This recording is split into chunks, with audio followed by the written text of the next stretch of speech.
ನಮಸ್ಕಾರ ಸ್ನೇಹಿತರೆ. ಹಿಂದಿನ ವಿಡಿಯೋದಲ್ಲಿ ಅಜಾಮಿಳನ ಕತೆ ತಿಳಿದುಕೊಂಡಿದ್ದೆವು. ಇಂದಿನ ಎಪಿಸೋಡ್ನಲ್ಲಿ ಬೃಹಸ್ಪತಿಗೆ ಇಂದ್ರ ಮಾಡಿದ ಅವಮಾನವೇನೆಂಬುದನ್ನು ತಿಳಿಯೋಣ. ಹಣ ಅಧಿಕವಾದರೆ ಗರ್ವ ಶುರುವಾಗುತ್ತದೆ. ಆ ಗರ್ವದಿಂದ ಮದ ಹೆಚ್ಚಾಗುತ್ತದೆ. ಇವೆರಡೂ ಸಹ ದೇವೇಂದ್ರನಿಗೆ ಸ್ವಲ್ಪ ಹೆಚ್ಚೇ ಇರುತ್ತದೆ. ಹಾಗಾಗಿ ಇಂದ್ರ ಗರ್ವ ಅಧಿಕಾರ ಎರಡೂ ಪ್ರದರ್ಶಿಸುತ್ತಲೇ ಇರುತ್ತಾರೆ. ಒಂದು ದಿನ ಇಂದ್ರ ಒಂದು ಸಭೆಯನ್ನು ಕರೆದ. ಆ ಸಭೆಯಲ್ಲಿ 49 ಜನ ಮಾರುತರು, 8 ಜನ ವಸುಗಳು, 10 ಜನ ರುದ್ರರು, 12 ಜನ ಆದಿತ್ಯರು, ಇನ್ನು ವಿಶ್ವದೇವತೆಗಳು, ಚಾರಣಿಗರು, ಸಿದ್ಧರು, ಗಂಧರ್ವರು, ಮುನಿಗಳು, ವಿದ್ಯಾಧರರು, ಗರುಡರು, ನಾಗರು, ಕಿನ್ನರರು, ಕಿಂಪುರುಷರು ಮುಂತಾದವರೆಲ್ಲರೂ ಸಹ ತಮ್ಮ ತಮ್ಮ ಆಸನದಲ್ಲಿ ಕುಳಿತಿದ್ದರು. ಅಷ್ಟರಲ್ಲಿ ದೇವಗುರು ಬೃಹಸ್ಪತಿ ಸಭೆಯೊಳಗೆ ಪ್ರವೇಶಿಸಿದರು. ಸಭೆಯೊಳಗಿದ್ದ ಎಲ್ಲರೂ ಎದ್ದು ಬೃಹಸ್ಪತಿಗೆ ನಮಸ್ಕರಿಸಿದರು.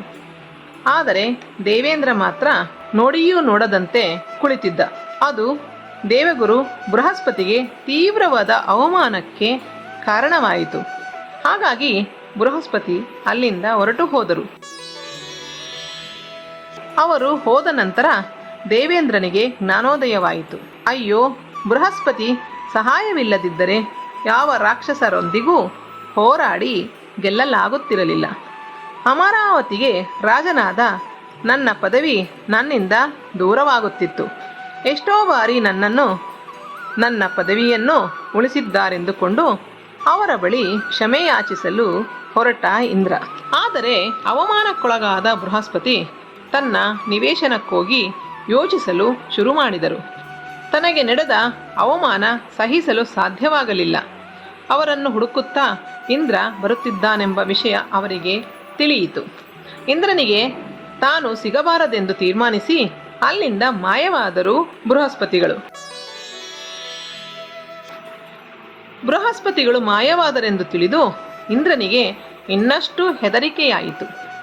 ಆ ವಿಷಯ ರಾಕ್ಷಸರಿಗೂ ತಿಳಿದು ಕೂಡಲೇ ಸೈನ್ಯದೊಂದಿಗೆ ಅಮರಾವತಿಯ ಮೇಲೆ ಯುದ್ಧಕ್ಕೆ ಬಂದರು. ಬೃಹಸ್ಪತಿಯ ಮಾರ್ಗದರ್ಶನವಿಲ್ಲದೆ ಇಂದ್ರ ಯುದ್ಧದಲ್ಲಿ ಸೋತು ಹೋದ. ದೇವತೆಗಳೊಂದಿಗೆ ಇಂದ್ರ ಸ್ವರ್ಗಲೋಕ ತೊರೆದು ಬ್ರಹ್ಮನ ಬಳಿ ಸಹಾಯ ಬೇಡಲು ಬಂದ. ಆಗ ಬ್ರಹ್ಮನು, ಓ ಇಂದ್ರಾದಿ ದೇವತೆಗಳೇ, ನಿಜಕ್ಕೂ ನೀವು ರಾಕ್ಷಸರಿಗಿಂತ ಬಲಶಾಲಿಗಳು. ಆದರೆ ನಿಮಗಿರುವ ಗರ್ವ ಮದಗಳೇ ನೀವು ಸೋಲಲು ಕಾರಣ. ಪೂರ್ವದಲ್ಲಿ ರಾಕ್ಷಸರೂ ಸಹ ಅವರ ಗುರುವಾದ ಶುಕ್ರಾಚಾರ್ಯರನ್ನು ಅವಮಾನಿಸಿ ನಷ್ಟ ಅನುಭವಿಸಿದರು. ಮತ್ತೆ ಅವರ ತಪ್ಪನ್ನು ತಿದ್ದಿಕೊಂಡು ಅವರ ಗುರುವಾದ ಶುಕ್ರಾಚಾರ್ಯರನ್ನು ಗೌರವಿಸಿ ಶಕ್ತಿಯುತರಾದರು. ಇಂದ್ರ, ನೀನು ನಿನ್ನ ಗುರುವನ್ನು ಅವಮಾನಿಸಿರುವೆ. ಈಗ ನಿಮಗೊಬ್ಬ ಗುರುವಿನ ಅವಶ್ಯಕತೆ ಇದೆ. ತ್ವಷ್ಟನ ಕುಮಾರನಾದ ವಿಶ್ವರೂಪ ಎಂಬುವನು ನಿಮಗೆ ಈ ವಿಷಯದಲ್ಲಿ ಸಹಾಯ ಮಾಡಬಲ್ಲ. ಆದರೆ ಅವನು ರಾಕ್ಷಸರ ಪಕ್ಷಪಾತಿ. ನೀವು ಈ ವಿಷಯ ನೆನಪಿನಲ್ಲಿಟ್ಟುಕೊಂಡು ನಡೆದುಕೊಳ್ಳಿ ಎಂದರು ಬ್ರಹ್ಮದೇವರು.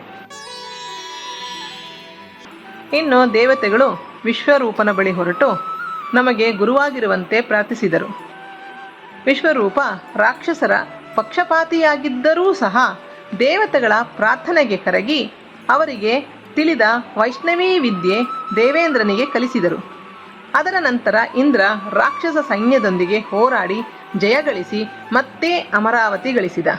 ಈ ರೀತಿ ಗುರುವಾದ ಬೃಹಸ್ಪತಿಯನ್ನು ಅವಮಾನಿಸಿ ಅನೇಕ ಕಷ್ಟಗಳನ್ನು ಅನುಭವಿಸಿ ಮತ್ತೆ ಒಬ್ಬ ಶಕ್ತಿವಂತನಾದ ಗುರುವಿನೊಂದಿಗೆ ಗೆಲುವು ಸಾಧಿಸಿದ ಇಂದ್ರ. ಕೆಲಕಾಲದ ಬಳಿಕ ಬೃಹಸ್ಪತಿ ತನ್ನ ಮಾಯೆಯನ್ನು ನಿಲ್ಲಿಸಿ ಮತ್ತೆ ದೇವತೆಗಳಿಗೆ ಗುರುವಾದರು. ಇಲ್ಲಿಗೆ ದೇವಗುರು ಬೃಹಸ್ಪತಿಯನ್ನು ಅವಮಾನಿಸಿದ ಇಂದ್ರನ ಕಥೆ ಮುಗಿಯಿತು. ಮುಂದಿನ ವಿಡಿಯೋದಲ್ಲಿ ಇಂದ್ರ ಹಾಗೂ ವೃತ್ರಾಸುರರ ಕಥೆ ತಿಳಿಯೋಣ.